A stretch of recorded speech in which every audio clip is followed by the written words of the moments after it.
home. And let's everybody come on in and find a place to sit, and we'll get started. As you know, this is a class on the family, so sometimes we tell stories about the family as we get started. And I suppose those of you who are parents or reared children at home remember the difficulties of bedtime some nights, and it's different as the kids grow a little bit. When we have first started putting Ellis down to bed, it's very easy. Just rock him for a few minutes and sing him a song. I don't know what you sang to your kids. I sing Here Comes the Sun, the Beatles song. That's one of my favorites. And just that seems to do it for him. That's all it is. And Maggie was pretty easy too. We bounced her a little bit. But then as they get older, bedtime turns into a little bit more of a routine, a little more of a ritual. And so for Maggie, it's like you tell her stories that have certain plot lines that repeat themselves, although you exchange various characters between family members and Disney characters. And then you give her a kiss, then you give her a drink, and then you make a deal with her about what she'll get as a treat during her breakfast the next day if she'll go to sleep promptly and not call us in a bunch over and over again. And then that's Mom's part. And so then I come in and do my part, sing to her, tell her a couple stories. They're quick stories, but you got to do several different ones, exchanging princesses and family members with similar plot lines repeatedly. And then hopefully she'll be down. But as you know, kids have a tendency to pop back up for different reasons. Maybe it's another drink, maybe it's to go potty, whatever the case may be. But also it can be to get up totally out of the bed and go to different parts of the room and play with toys that may be sitting out or dolls that may be sitting out. So once we noticed she did that, which was the first time she ever did it, we said, you got to stay in the bed. So put you down, got to stay in the bed.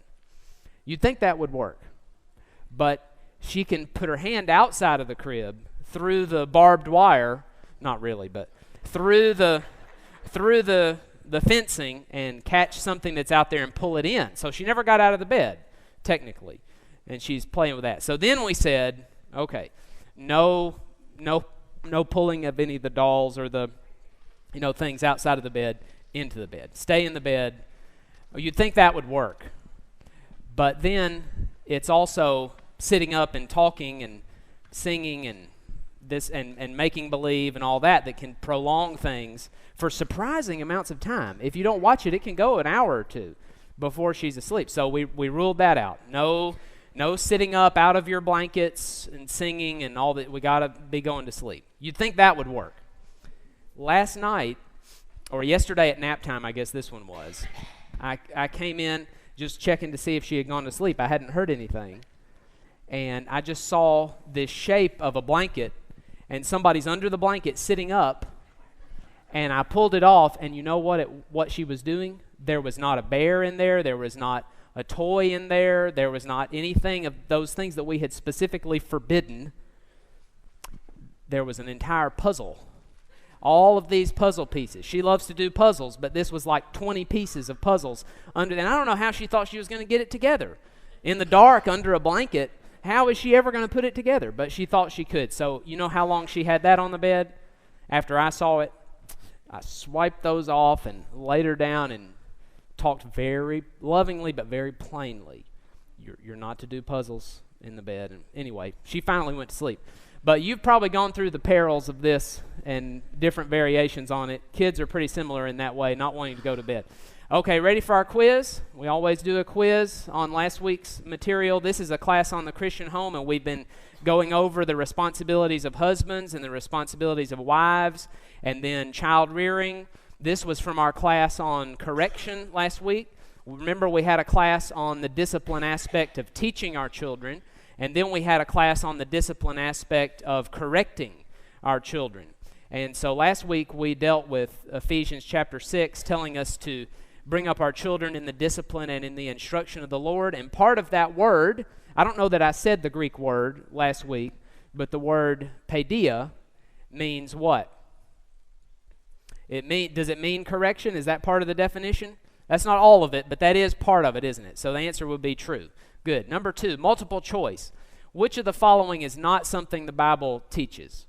Children who do not learn to obey their parents will have difficulty obeying God. Correction is one of God's blessings for his children, that is, for his spiritual children. Parents are obligated to get their children to obey. Or all corporal punishment is child abuse and sinful. Right, that's the correct answer. The Bible doesn't teach that. In fact, the Bible emphasizes the value, especially in Proverbs, of correcting our children via corporal punishment. Fill in the blank from Proverbs 13:24. Whoever spares the blank hates his son. Rod. And of course, rod would be a statement or a word that's used to refer to corporal punishment generally. Not saying you have to use a rod necessarily, but it's a means of correcting our children. Describe a way of thinking. There's no right or wrong answer to this. We listed a bunch of these, but someone give me a way of thinking that would prevent a parent from correcting his or her children. Yeah, they might hate me if I do that. Right. Of course, we would suggest that they'll end up loving you more if you do it biblically, because they'll recognize guidelines that will give them security, make the home peaceful, so forth. What else? Say it loud for me. Yeah, I want to be their friend, and if I discipline them, I won't be their friend. Actually, you can be their friend better if you form the relationship based on respect that comes with correction. What else? Oh, yeah, well, we didn't even mention that one, but it might make them aggressive. I would suggest that if we punish them in an abusive way, that could make them aggressive, but loving discipline where they understand what's going on. Here's what you did. Here's the penalty. Not doing any lasting damage to your body, just letting you know that there are consequences when you do the wrong thing, hugging them, saying, I'm doing this because I love you, and then moving on, not holding it over their head, not berating them, not acting as though they're bad people because they needed correction, but lovingly doing it. Well, that won't make them aggressive. That'll make them less aggressive, won't it? Okay, I remember being at Disney World one time and seeing a child throw a knife at his parents in the dining area. And that kind of unnerved me. Thankfully, it was a butter knife. I'm sure they don't give out steak knives in the dining area at Disney, but it made me a little bit frightened. I thought, here's a 5-year-old, and he's throwing that knife as hard as he can at his parents. And I thought, and I could tell he wasn't being disciplined. That's the thing, is he was fussing, and it built up to that point. It built up over several minutes to the point where he threw the knife. And so what I'm saying is, the fact that he didn't get the discipline wound up making him aggressive. And yet sometimes people get that backwards, don't they? Okay, what else? Yes? Right, it would distress them. And in a sense, that's true, isn't it? But we got to pick long-term stress or short-term stress. And proper discipline brings some short-term stress. But remember, evil doing, learning to disobey authority and do the wrong thing, that brings stress over a lifetime, doesn't it? Okay, very good. Last question. Which biblical character was punished specifically because he did not restrain his sons? We mentioned him last week. Who was that? Eli. He failed to correct his sons, and the high priesthood was removed from his family because of that.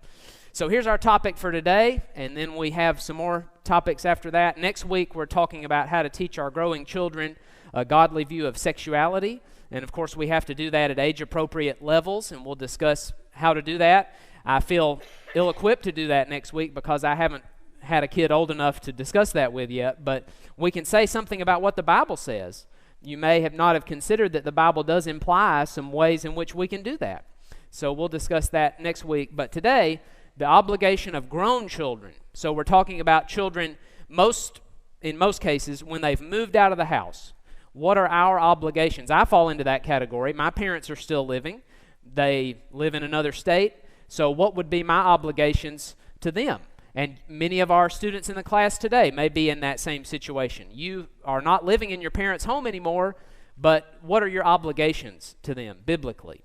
So that's our subject for today. Here's what the Bible says, at least a good chunk of what the Bible says on this subject. Remember, in Ephesians 6:2, we read that we must honor our father and mother. And this is part of the 10 Commandments in Exodus chapter 20 and verse 12.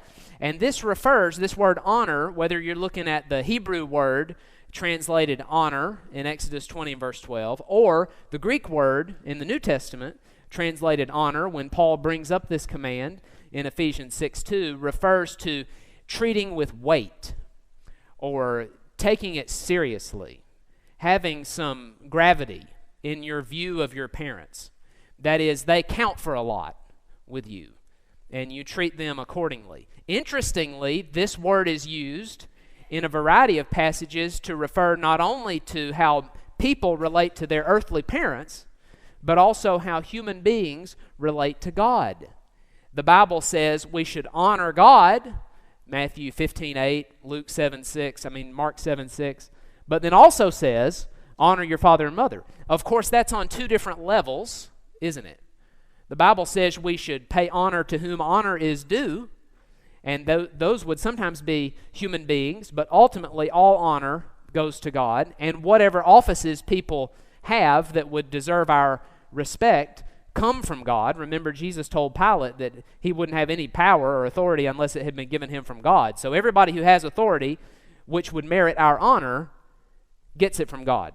So there are tiers of honoring, but the same word can be used to refer to the honor that we give to God and the honor we give to our parents. Then the command to honor father and mother is a strong emphasis in the Old Testament, to the degree that someone who flagrantly violated the rule to honor his parents would be killed. That was a capital offense if one persisted in that. And then we have various commands about honoring older people, like Proverbs 16:31.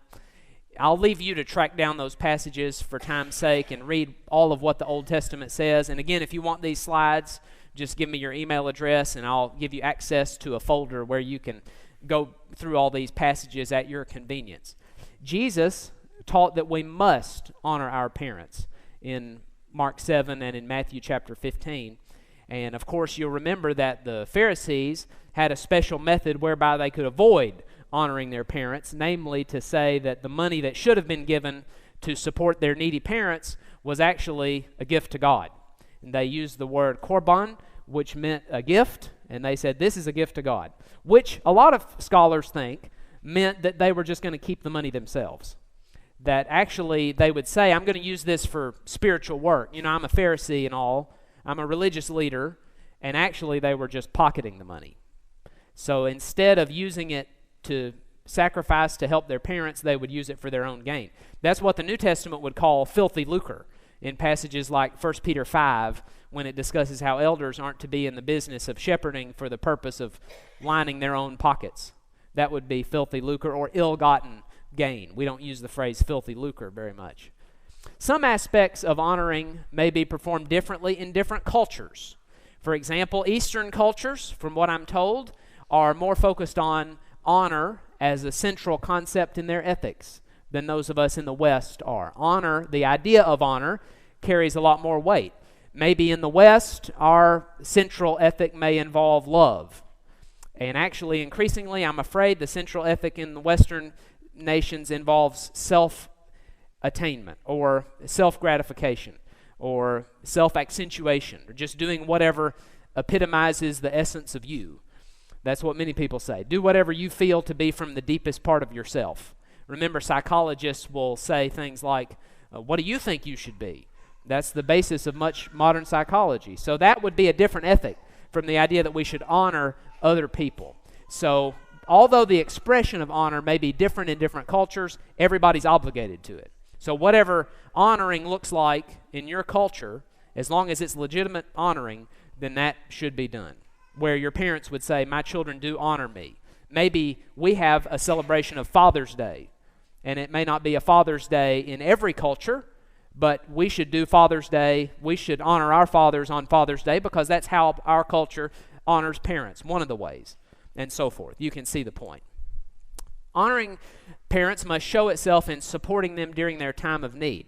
So even though there may be different methods of expressing honor to parents depending on what culture you live in, Jesus says it's universally true that you need to support your aging parents if they are in need. That comes in 1 Timothy chapter 5 and in the passages in Matthew and Mark that we just mentioned. So those who are having parents who are can't be provided for in other ways, need to support them. Let's go ahead and read about that from 1 Timothy chapter 5. And this is also a means of the church not being burdened, that the church shouldn't have to take care of aging parents. I heard about one congregation in another place where some children of one of the church members, the kids weren't members of the church, but they came to the church office and said, we need the church to be supporting our parents. Our parents are getting old and they need some help. And they came up, the kids did, driving a very fine automobile. And they showed, by the clothes they were wearing, they showed that they were perfectly well off. And with a little bit of sacrifice, they could support their aging parents. But they didn't want to. They wanted the church to do it. And that's the type of thing that Paul is warning against in 1 Timothy 5. It says, do not sharply rebuke an older man, but rather appeal to him as a father, to the younger men as brothers, the older women as mothers, and the younger women as sisters in all purity. Honor widows who are widows indeed, but if any widow has children or grandchildren, they must first, notice this, learn to practice piety or godliness in regard to their own family, and to make some return to their parents, for this is acceptable in the sight of God. Now she who is a widow indeed, and who has been left alone, there's the family not being able to support her. She's been left alone, has fixed her hope on God, and continues in entreaties and prayers night and day. So Paul's there. The church is like a Social Security program for people who don't have any way of supporting themselves. In our culture, we seldom have to rely on the church to totally support those who are in their declining years, because we have government programs that aid and other charity organizations that in our society traditionally help with those things, so the church isn't as burdened as much as it might be in some other places. I've heard of cases in other countries where the church has to have a home for those aging widows who are in need and can't support themselves, and their families have abandoned them or are all dead. And that operates exactly the way Paul describes in 1 Timothy 5 here. So this is a serious command, although it may not come into effect as much in our society as it does in other places. Honoring, notice this, is involved in making some return. So there's a debt that is repaid. When my parents need something from me and I do it for them, I should see that not just as repaying a debt. We'll talk about that. There's more to it than just paying them back like a dollar-for-dollar exchange or something like that. But there is a kind of intangible repayment of a debt. When I look back and think of all that my parents sacrificed for me, and then I realize that my parents need me to sacrifice something for them, then I should see it as a type of exchange, even though we're not talking about a strict type of exchange where I'm paying them back on a loan that they gave me. It's not like that, but it is that I see they did so much for me. How could I not, in turn, take care of them when they need it? How many times did my parents get up in the middle of the night when they didn't really feel like it and change my diaper or try to stop me from crying or clean up when I had well, I don't want to talk about that, but you know, when all kinds of things had happened. I remember my mom telling me about one time when I was very little, almost the first time she had taken me anywhere. She took me to a big musical event. I think they had been given tickets to go to something Mom and Dad had, and they were right up close to the front. And I had one of those things, you know, and basically, just to put it in the mildest possible way, it just went everywhere and just ruined the whole thing for them. And when I think about not only that, but taking me to the hospital, I ate dishwasher detergent one time and had to have my stomach pumped out, and well, maybe that was their fault. I mean, leaving the dishwasher detergent out? Can you really blame me for that? I'm just kidding. But anyway, when you think about all that and all the sacrifices Mom and Dad made for us, then surely we can see there's a debt that needs to be repaid. Okay, any questions or comments? I've been talking a lot. Yes, Ryan.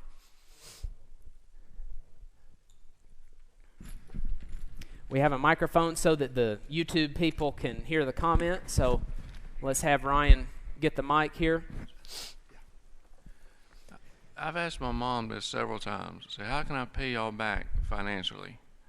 Said, I don't think I can. Said, one way you can pay us back is always do the right thing. Good. And spiritually minded parents would say that, wouldn't they? And there probably is no way that we could repay. I saw statistics about how much it costs to rear a child when you think about food and shelter and clothing and medical expenses and everything that's involved, and that's enough to make you do a double take and say, can I really afford to ever have a child? And sometimes those figures are exaggerated. Nonetheless, it costs a lot. And so practically speaking, there's probably no way we could pay it back. But godly parents aren't really interested in that. They're not in it for the money.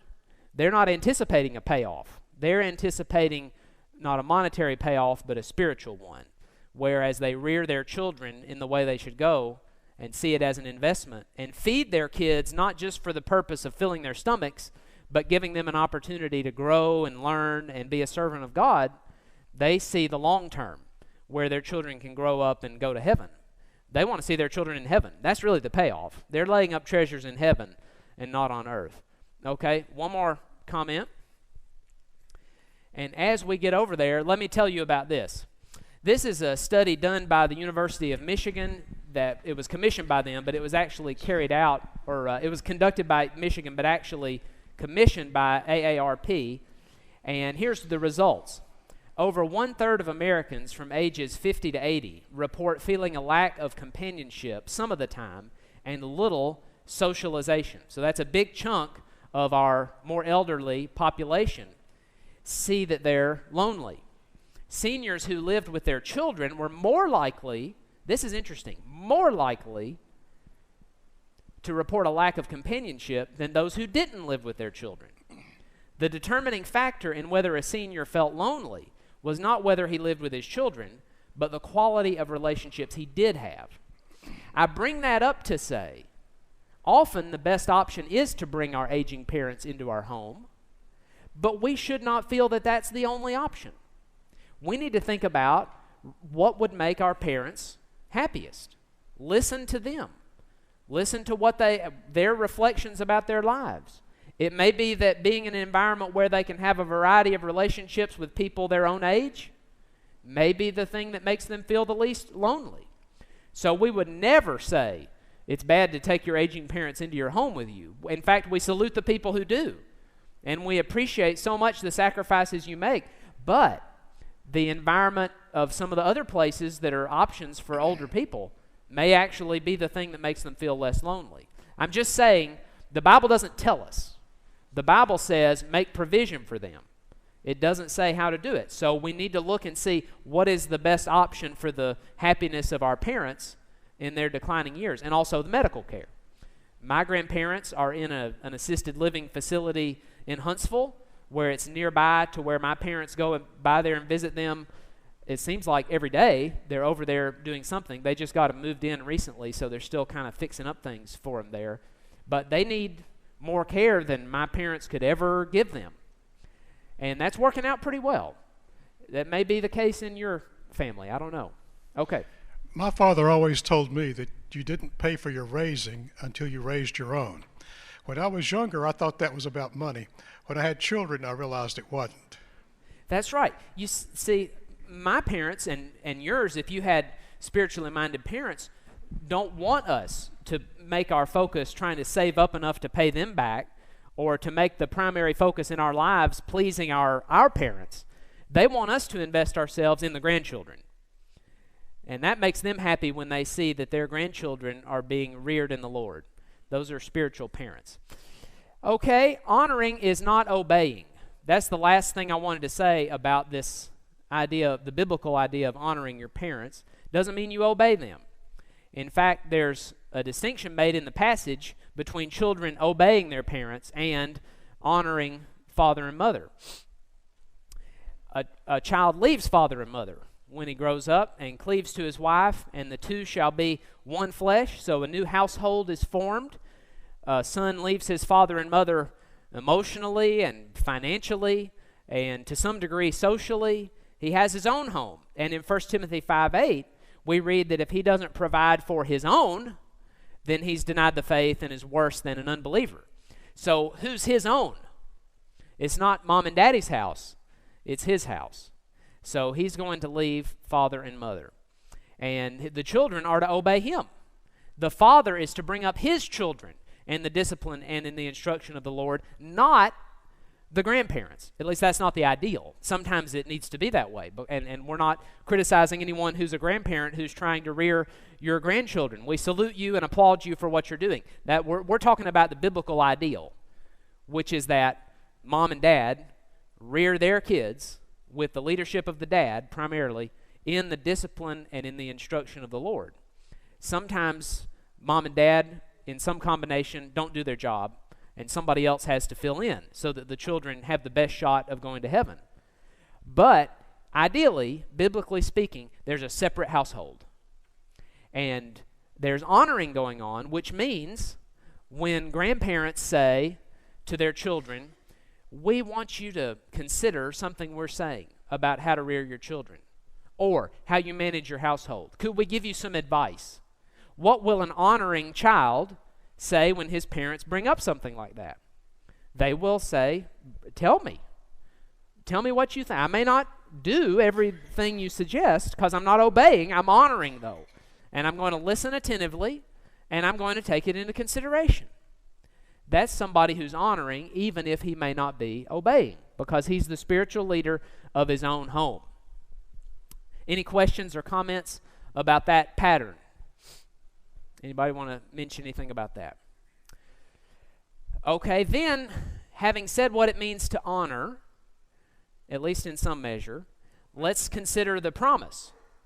This is the first command that comes with a promise, that it may, in the Old Testament, go well with you, and that you may live long in the land which the Lord your God is giving to you, referring specifically to the promised land over in Palestine, that they could stay in the land if the parenting was good.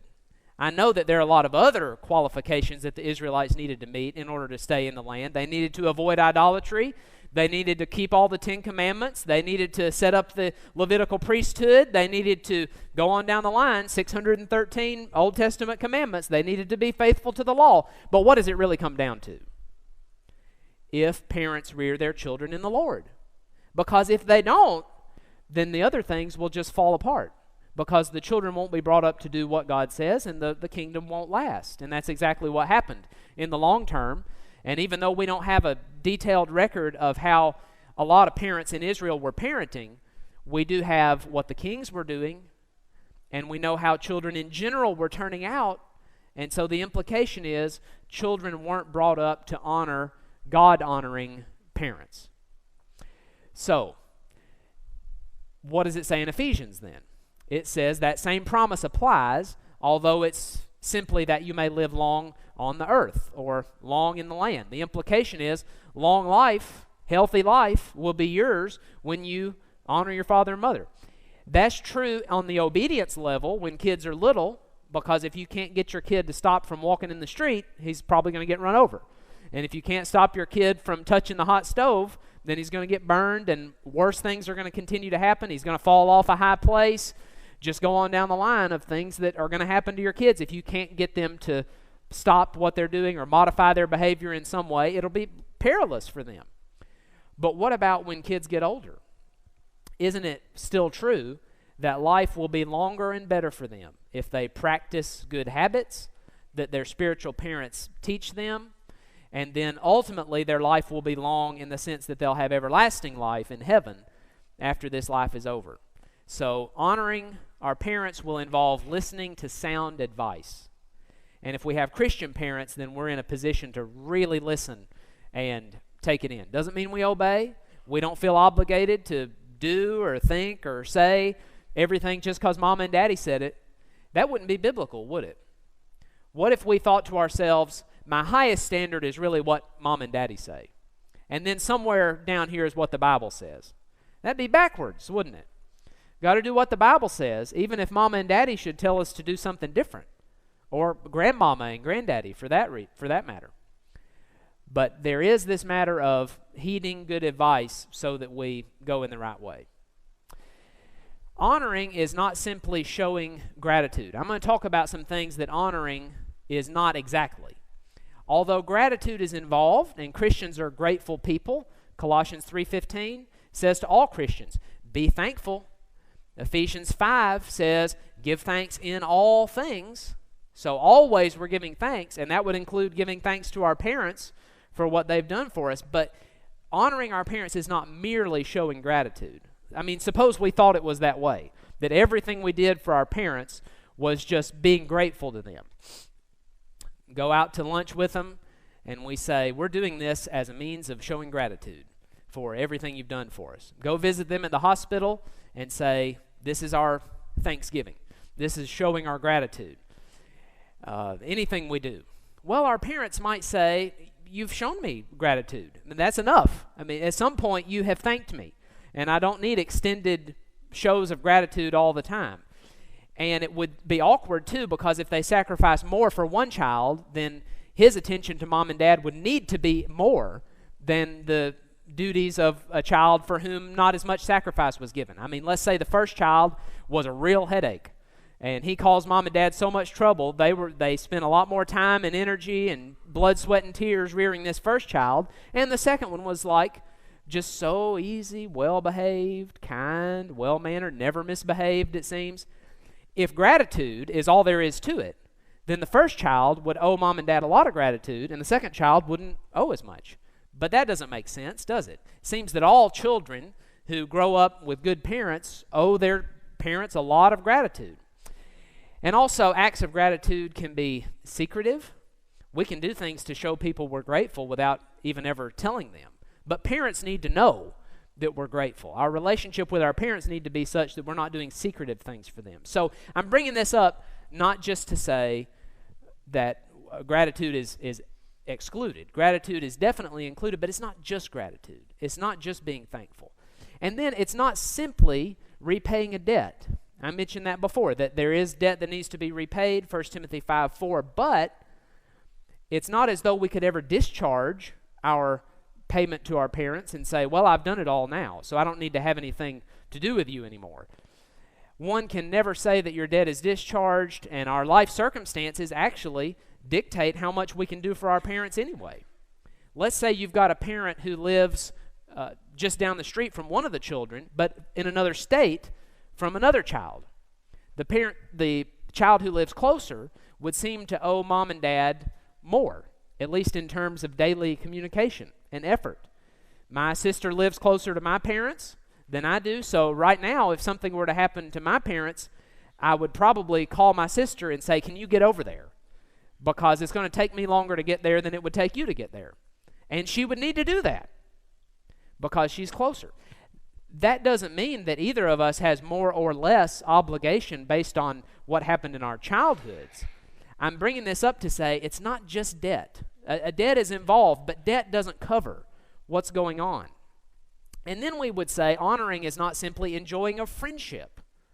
Friendship hopefully is involved. I would like to be friends with my parents, but honoring is more than just friendship because we choose to get in and out of friendships based upon shared enjoyments, interests. We may like to go bowling for a while, so we make friends with the people we go bowling with. But then if we kind of lose interest in bowling and we decide we'd like to try something else, we may not see those people as much, and so we're not really friends with them anymore. It's not that we don't like them, it's just we're not doing the same things anymore. But can you imagine treating your parents that way? You know, I used to be interested in doing things with my parents, but our paths have diverged. And my parents like going to Shakespeare plays, and I liked Shakespeare for a while, but I do other things now. So I haven't really seen them in a few years. Our interests are different. Doesn't that seem weird? Surely we wouldn't treat our parents. That wouldn't be honoring them, although it might be a model of friendship. See, we want to be friends with our parents, but honoring them is not just friendship. Furthermore, parents can reasonably expect their children to do things that friends might not be expected to do.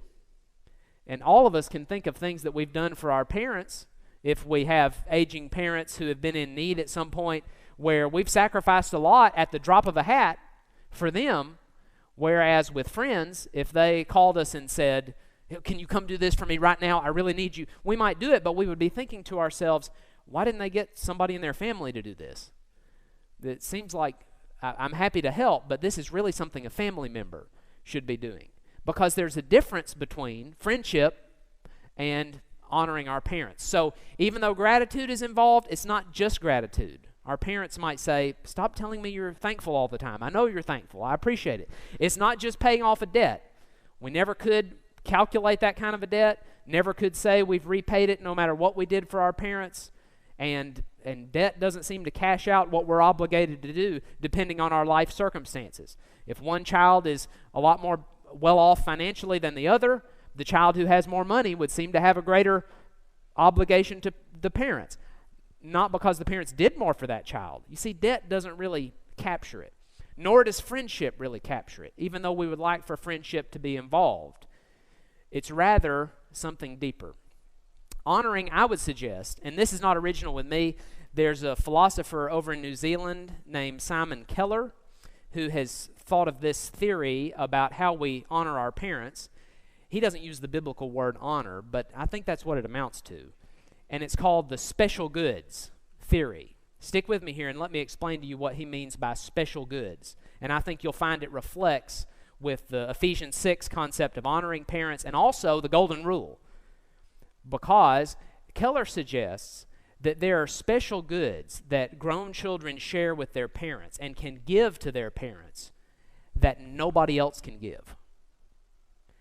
And when we think about the background that we have with our parents, we share a relationship that's unique. It's not like the relationship that our parents have with their friends. It's not like the relationship that our parents may share with caregivers, even though friends and caregivers can do a lot for them. And in fact, I could hire a lot of people to do things for my parents that are goods. I mean, if my parents need a ride somewhere, they can't drive themselves, let's say, could I call Uber and have Uber take them somewhere? Sure. My parents need groceries and they can't get out and go get the groceries. Could I call Walmart or get on the website and have Walmart pack up the food and even have somebody deliver? I'm not sure if Walmart does that, but some grocery stores do that, don't they? Where they deliver the groceries to their house. That's fine. That can happen. But can Walmart do everything for my parents that a grown child who's honoring his parents should do?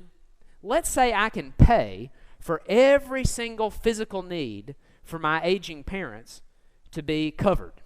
I've got enough money. I've saved it up. I've been preparing for this for many years. And now here's the time. I click some buttons and then I sit back and think, haven't I done a good job? All my parents' needs are, I haven't seen them in a while, maybe a few months, maybe a few years before I see my parents, but hey, all their needs are taken care of.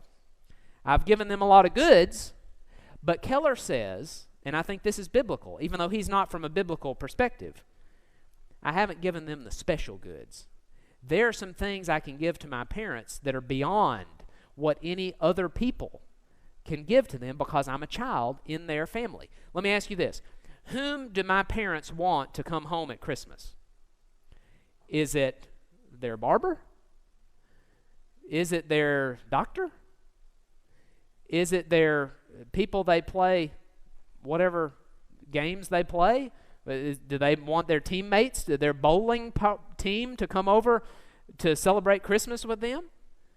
No, it's their children. Because we share a connection with them that nobody else shares.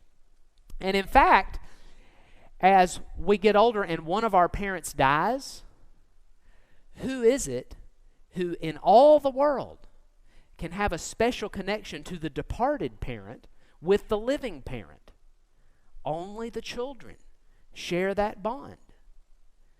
And so some people may make the decision to not ever have any children, and biblically, that's a viable option. God doesn't command us that we have to have children.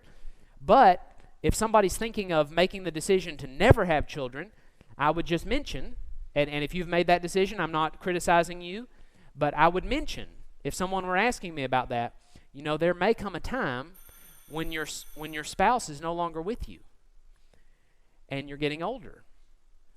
Wouldn't it be great if you had somebody who could share memories about your departed spouse and have that family connection and maintain that throughout the rest of your years? And in addition, who could care for you and give you special goods beyond friendship, beyond debt repayment, beyond gratitude, but an honoring.